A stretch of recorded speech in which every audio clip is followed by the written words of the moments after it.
15 Şubat komplosu uluslararası güçlerin ittifakı temelinde gelişen bölgesel bir müdahale söz konusuydu. Burada doğrudan Kürt sorununa bir müdahale vardı. Doğrudan Sayın Öcalan'ın şahsı hedeflendi. 100 yılı da aşkın süren bir politika olan Kürt'ü yararlı bırak, Orta Doğu'yu yönet politikası kapsamında bir çeşit müdahaleydi. Bunun da hedef tahtasına Sayın Öcalan şahsında Kürtler oturtuldu. Yani Sayın Öcalan şahsında aslında 3. Dünya Savaşı'nın yeni bir aşaması olarak Orta Doğu'ya müdahale etmeyi düşündüler. Böyle bir konsepte hareket ettiler. Yani öngörülen şuydu: Kürtleri soykırım kıskacına sürükleyecekler ve Orta Doğu'daki diğer devletleri de istikrarsızlaştırarak kendilerine mecbur bırakacaklar. İstedikleri gibi yönetecekler. Komplonun mantığı tam olarak bu şekilde işliyordu. Başta Sayın Öcalan olmak üzere öngörülü yönelimleri, farklı hamleleriyle komployu amacına ulaşmasını engelledi. Kürt halkının örgütlü gücü, özgürlük tutkusu böyle bir sonucu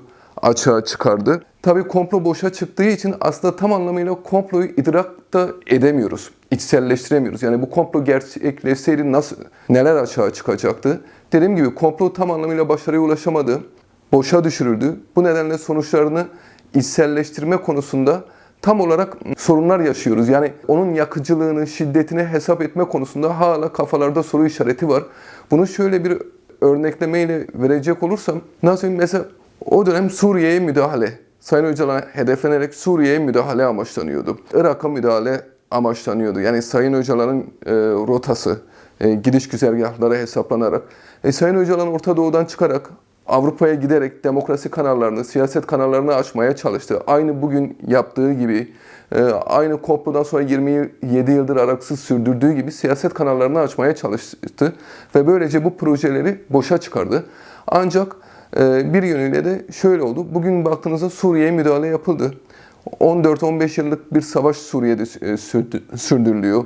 Ondan sonra Irak'a müdahale yapıldı. Açık söyleyeyim, bütün Kuzey Afrika'ya, Libya'ya müdahale yapıldı. Bütün bunlar isimleri o dönemde geçen ülkelerdi. Sayın Öcalan muazzam bir öngörü ve siyasal bir çabayla bütün bunları boşa çıkardı. Ancak bir şekilde farklı bahanelerle bunlar tekrar devreye sokuldu.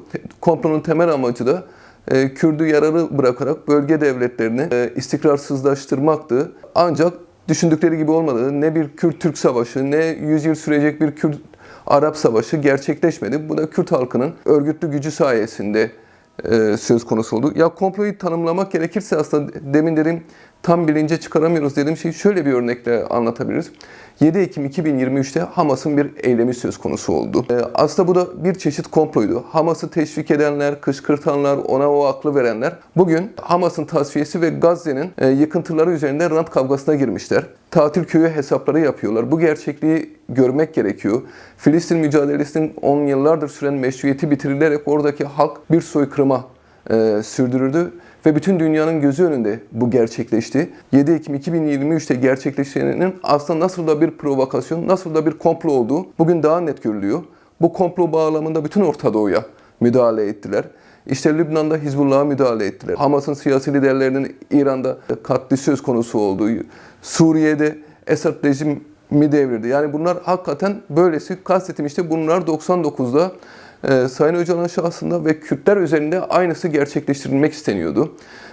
Bu süreçte de Sayın Öcalan doğrudan bu tehlikeyi görerek buna müdahale etmeye çalıştı. Gazze'leşme tabirini kullandı.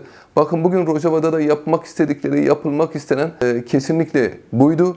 İkinci 15 Şubat komplosu olarak tanımlanması da bu sebepledir. Bunu doğrudan bu tanımlamayı Sayın Öcalan yaptı. Kürtlere dönük ikinci bir 15 Şubat komplosudur tanımlaması yaptı. Rojava'ya yapılan bir müdahale.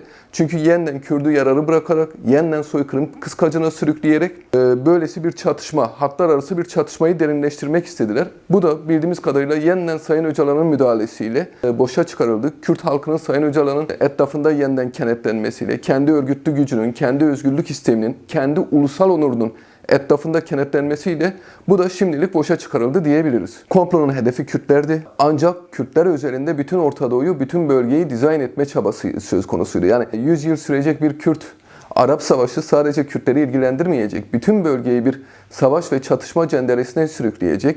Dediğimiz gibi yani bu temel bir İngiliz politikasıydı. Sayın Öcalan daha önceki görüşmelerde de dile getirdi. Churchill'e atfen Kürt'ü yararı bırak, bölgeyi yönet. Bu bunların tarihsel bir politikasıdır. Böl, parçala, yönet politikası. Bu anlamda bölgeyi istedikleri gibi yönlendirmek istiyorlar. Yani mesela baktığınızda uzun yıllardır var olan bütün dış müdahaleler daha çok kendisine meşruiyet oluşturmak için nedir? Demokrasi, özgürlük, insan hakları gerekçesiyle üretiliyor.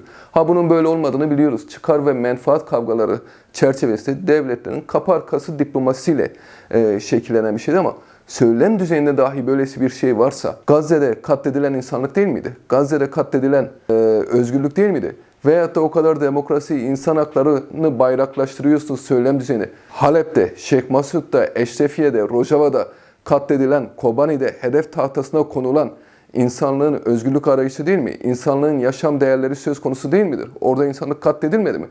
Bu kadar demokrasi, özgürlük söylemlerine rağmen Rojava neden bu duruma sürüklendi? Neden dünyanın bütün güçleri işte Paris'te oturuyor, bir karar alıyor işte? Neden Kürtlere bunu dayatıyor? Bu tamamen bölgesel çıkarlar, menfaatlerle ilgiliydi. Kürtler tarihin bir kurbanı olarak rol oynuyorlardı. Ancak Sayın Öcalan Kürtleri bu pozisyondan çıkaracağız ve rol yapıcı bir misyona getireceğiz dedi. 27 yıldır da aralıksız bu çabayı yürütüyor. Bunun felsefesini, ideolojisini geliştirdi. Aslında milliyetçiliği, burada kilit kavram milliyetçilik oluyor. Biraz kavramları yeniden değerlendirmemiz, yeniden gözden geçirmemiz gerekiyor. Ciddi bir kavram kargaşası söz konusu. Bireyin, toplumların, kimliklerin kendi varlığını, kendi yaşamını koruması, bunu örgütlemesi, kendi kültürünü geliştirmesi bunlar en doğal taleptir, haktır. Bunlar milliyetçilik olarak tanımlamaz. Bunlar canlılıktan gelen taleplerinizdir. Fakat sadece ben merkezci olarak tek bir kimliğe hak talep edip de diğer kimliklerin reddi, onlara hak tanımamak apayrı bir şeydir. Esas reddedilmesi gereken budur. Milliyetçilik olarak tanımladığımız budur. Yani mesela Orta Doğu bütün insanlık değerlerinin çıkış noktasıdır. Bütün farklı kimliklerin, inançların yaşadığı bir yerdir. Ancak ulus devlet çağıyla, özellikle son 150 yıldır.